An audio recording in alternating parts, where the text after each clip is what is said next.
Madame, Monsieur, bonsoir. Bienvenue sur Gabon News. Dans l'actualité ce soir, les hommes de médias sur la sellette pour le travail accompli dans l'avancement de la presse au Gabon. C'est le ministre en charge des droits de l'homme, Alexandre Désiré Tapoyo, qui a l'initiative de ces moments. Nous le verrons dans un instant. Et puis, la Banque internationale pour le commerce et l'industrie du Gabon et la société de téléphonie mobile Airtel Gabon en partenariat pour l'octroi de crédits immobiliers aux agents d'Airtel. Détail de la convention dans ce journal. Le ministre des Droits humains, Alexandre Désiré Tapoyo, a convié la presse publique et privée hier jeudi à Libreville pour commémorer les 54 ans de l'indépendance du Gabon. Avec ses collaborateurs en présence des journalistes, le ministre a saisi cette occasion pour dire merci aux hommes et femmes des médias pour tous les combats menés. Les détails avec Cornelia Sokat, Marcel Tsonga et Refuit Tsoga.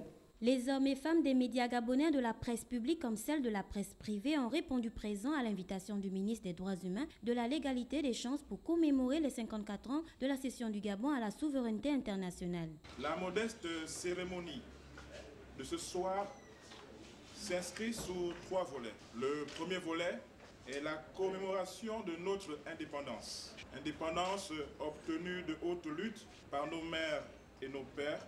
Cette indépendance que nous rénovons à chaque instant à travers nos combats pour la démocratie, pour la liberté et le bonheur partagé pour chacun et pour tous. Chose promise, chose due, Alexandre Désiré Tapoyo a tenu à remercier la presse pour son combat au nom de la promotion et de la défense des valeurs humaines. Le troisième volet est l'occasion pour moi de vous dire merci du fond de mon cœur.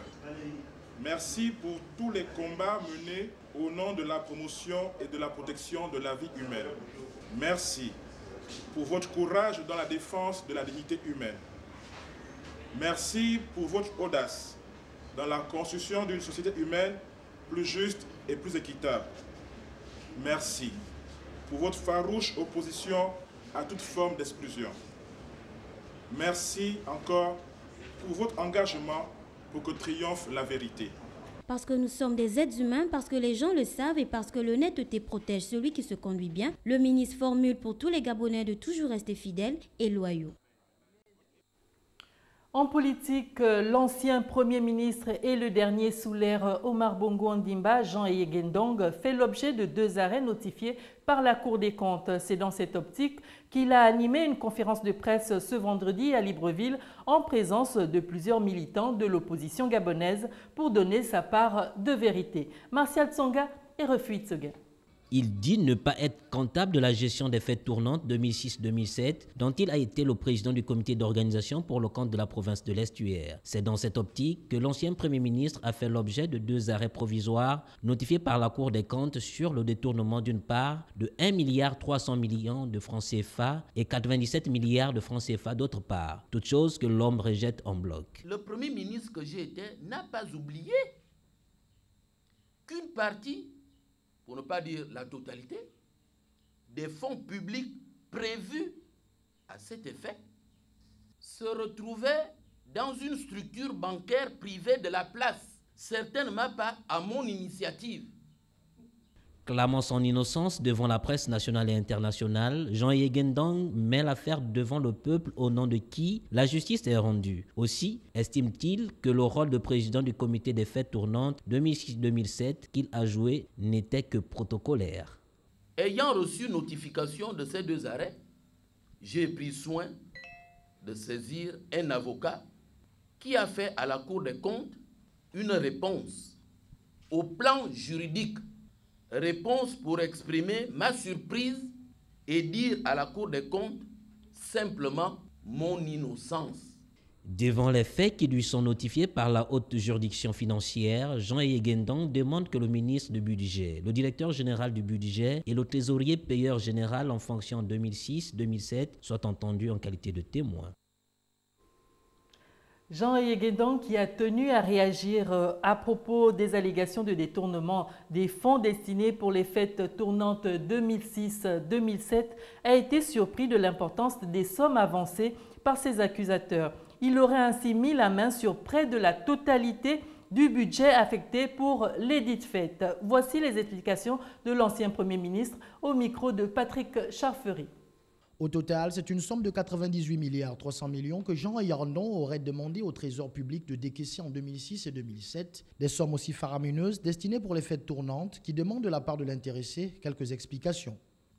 Je n'ai pu me rendre auteur de gestion de fêtes au sens du décret numéro 653 PR du 13 avril 2011 relatif au régime de responsabilité des ordonnateurs et des comptables publics. C'est donc dire que je n'ai jamais joué, au titre des faits tournants, le rôle ni d'ordonnateur ni de comptable public. Jean Yardon pense que le pouvoir serait derrière cette affaire pour fragiliser l'opposition et en particulier le Nouveau Front. Il se réserve le droit d'ouvrir le ventre de l'État afin que les populations sachent les dossiers cachés de tout un chacun si de telles accusations se poursuivent à l'avenir. Je dois en principe retenir ma langue par rapport à des affaires dont j'ai eu connaissance à l'occasion ou par le fait de l'exercice de mes fonctions. Mais si on m'oblige à la délier, attention les dégâts. L'ancien Premier ministre dit attendre qu'on lui apporte des preuves de tous ces soupçons qu'il estime mensongers. Autre volet à présent, la Banque internationale pour le commerce et l'industrie du Gabon et la société de téléphonie mobile Airtel Gabon ont signé ce jeudi à Libreville la convention de crédit immobilier. Cette convention permettra aux agents d'Airtel Gabon de bénéficier d'un logement dans la zone de Bikélé. Patrick Charferi. Dans son souci permanent d'accompagner le développement économique du Gabon, notamment en ce qui concerne l'accès à la propriété, la BICIG a signé hier une convention de crédit immobilier avec l'opérateur de téléphonie Airtel Gabon. Nous sommes ici en fait parce que pour célébrer la signature d'une convention, une convention cadre de crédit, convention de crédit d'offre de crédit logement pour les membres du personnel de la société Airtel.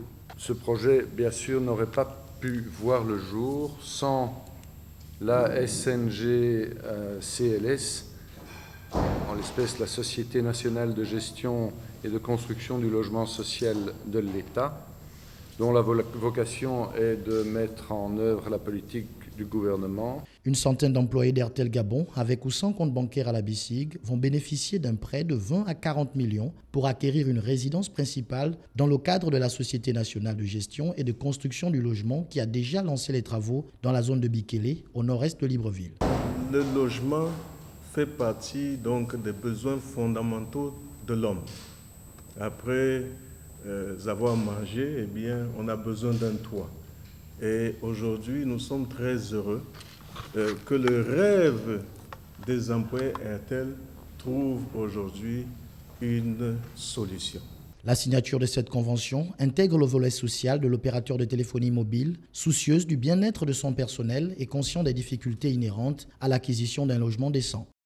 En sport et toujours, le championnat de handball qui est à sa 6e journée porte ses fruits. Les résultats des différentes confrontations chez les dames et hommes de la 5e journée en disent long. Le résumé avec Marvin Berry et Justin Biteye. Pour cette 5e journée, 35-19 est le score par lequel le Stade Mandji s'est largement imposé face à Bangando chez les dames. Une équipe de Bangando bien moins expérimentée que son adversaire et qui avait été face à Phoenix, un autre ténor dans cette compétition, n'a pas eu d'autre choix que de subir les foudres de l'actuel leader chez les dames. Résolument déterminé à imposer sa supériorité, à la pause, le Stade Mandji menait déjà 15-6. En deuxième période, les représentants de Koulamoutou n'ont pas pu contenir les assauts du Stade Mandji qui a misé sur l'expérience et un jeu très collectif. Au coup de sifflet final, l'écart était de 16 points. C'est déjà une bonne chose de gagner ce match puisque nous sommes dans un championnat. L'objectif c'est de gagner le maximum de matchs possible. Nous y sommes pour l'instant. On fait là notre troisième victoire. Voilà, je ne peux qu'être satisfait. Pour Bangando, malgré cette défaite, l'objectif pourrait encore être atteint. C'est un adversaire de taille, Stade Mandji. Nous préparons, nous avons un objectif dans cette compétition. Je crois que nous sommes encore sur le cap de cet objectif. C'est la 3e ou la 4e place pour nous. Nous voyons la réalité, nous jouons ça. Et je crois encore que nous sommes sur ce chemin. Avec 3 victoires sur 3 matchs, le Stade Mandji est bien parti pour remporter cette compétition. En match comptant pour la 5e journée du championnat national de handball, le Stade Mandji de Port-Gentil s'est imposé 35-16 face à Bangando chez les dames. Avec 3 matchs et 3 victoires, le Stade Mandji, actuel leader, est bien parti pour finir à la plus haute marche du podium. Nous retrouvons Marvin Beryl et Justin Viteye.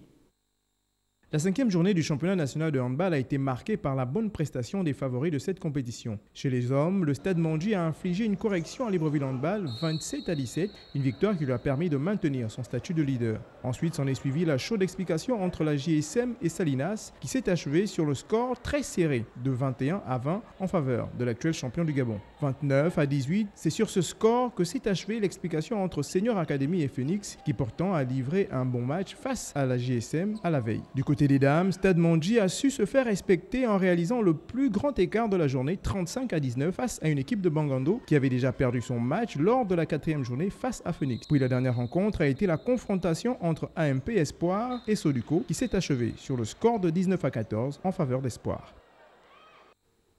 Voilà, c'est la fin de ce journal. J'ai été ravie de vous informer tout au long de cette semaine. La semaine prochaine, vous aurez Sabrina Mpolo. Au revoir et à bientôt.